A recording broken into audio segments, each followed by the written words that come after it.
Voo atrasado, voo cancelado. Ah, quem nunca passou por aquele estresse no aeroporto, não é mesmo? Mas olha, essa experiência não precisa ser um pesadelo. Acredite, com a informação certa na mão, um passageiro frustrado se torna um passageiro que sabe exatamente o que fazer. Vamos entender juntos quais são seus direitos nessa situação.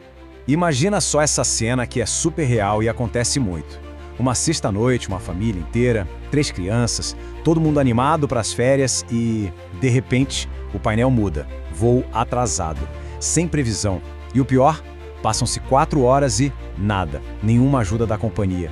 É o tipo de situação que tira qualquer um do sério. Para a gente virar esse jogo, preparei um roteiro bem claro. A gente vai passar pelo pesadelo do atraso, entender qual é a lei que te protege, saber o que exigir e em que momento, e o mais importante, ter um plano de ação prático para nunca mais se sentir perdido no meio do aeroporto. Essa sensação de ter os planos jogados pro alto é horrível. Não importa se é uma viagem de trabalho, as férias que você planejou o ano todo ou o encontro de família. O que muita gente não se dá conta é que por trás de toda essa frustração existe uma lei inteira pensada para proteger o passageiro. E o ponto de partida é este aqui, ó. Não interessa se o voo atrasou, foi cancelado ou se venderam mais passagens do que assentos. O famoso overbooking. A partir do momento que você está ali, pronto para embarcar, a lei já te cobre com um escudo de proteção. E a principal arma nesse escudo, digamos assim, é a Resolução número 400 da ANAC, que é a Agência Nacional de Aviação Civil. É essa resolução que define as regras do jogo e diz o que as companhias aéreas são obrigadas a fazer.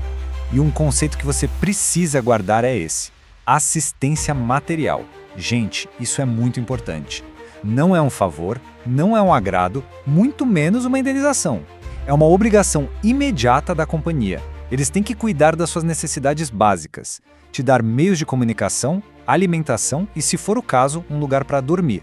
E atenção redobrada para este ponto, que gera uma confusão danada. Essa assistência material vale mesmo que a culpa do atraso não seja da companhia. Ah, mas o aeroporto fechou por causa de um temporal. Não importa, a empresa ainda tem o dever de te dar esse suporte básico. Isso é fundamental saber. Ok, já entendemos a base, né? Agora vamos para a parte prática. A sacada aqui é que os seus direitos não são uma coisa só. Eles vão aumentando conforme o tempo de espera vai passando. Pensa assim, ó, é como se os direitos fossem subindo de nível. A partir de 1 hora de atraso, você já tem direito à comunicação. Internet, uma ligação. A espera chegou a 2 horas, agora a companhia tem que te dar alimentação. Um voucher, um lanche, algo para beber. Passou de 4 horas de espera e o voo vai ser só no dia seguinte, aí a obrigação sobe para hospedagem e transporte de ida e volta para o hotel. E aí, só uma pausa rapidinha. Se essa explicação tá ajudando a clarear as coisas, que tal dar uma força pro nosso canal? Se inscreve aí, deixa aquele like, comenta, compartilha com quem precisa saber disso.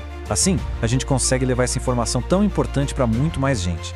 Mas, e depois de 4 longas horas de atraso? Bom, aí a situação muda de patamar. A assistência material continua valendo, claro, mas agora você ganha opções muito importantes sobre o destino da sua viagem. E é aqui que a história do dano moral começa a aparecer. Chegou nesse marco de 4 horas, o poder de escolha passa para sua mão. Você pode escolher ser reacomodado no próximo voo, até de outra companhia se for preciso, ou, se preferir, pode pedir o reembolso integral, tudo que você pagou, de volta. E tem uma terceira opção: remarcar a viagem para uma nova data sem custo nenhum. A decisão é sua. É fundamental não confundir as duas coisas. A assistência material, como a gente viu, é aquele cuidado imediato, obrigatório. Já o dano moral é outra história. É uma compensação em dinheiro por um estresse que foi muito além de um simples aborrecimento. E ao contrário da assistência, ele não é automático. Essa é a pergunta de R$1 milhão, né? Muita gente pensa que qualquer atrasozinho já dá direito a uma indenização por dano moral.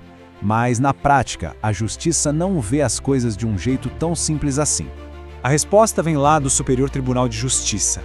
Para conseguir uma indenização por dano moral, não basta só o atraso. É preciso provar que aquela situação causou um transtorno realmente grave, algo que te afetou profundamente.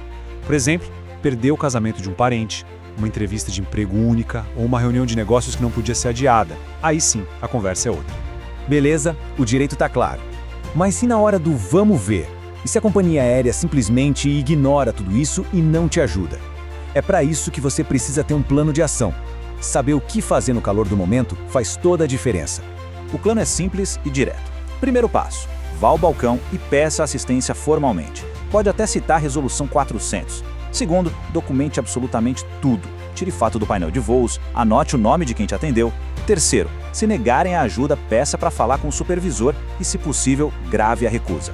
E quarto, guarde todos os comprovantes de gastos que você tiver por conta disso. E esse checklist aqui vale ouro. Ter esses documentos na mão é o que vai construir o seu caso.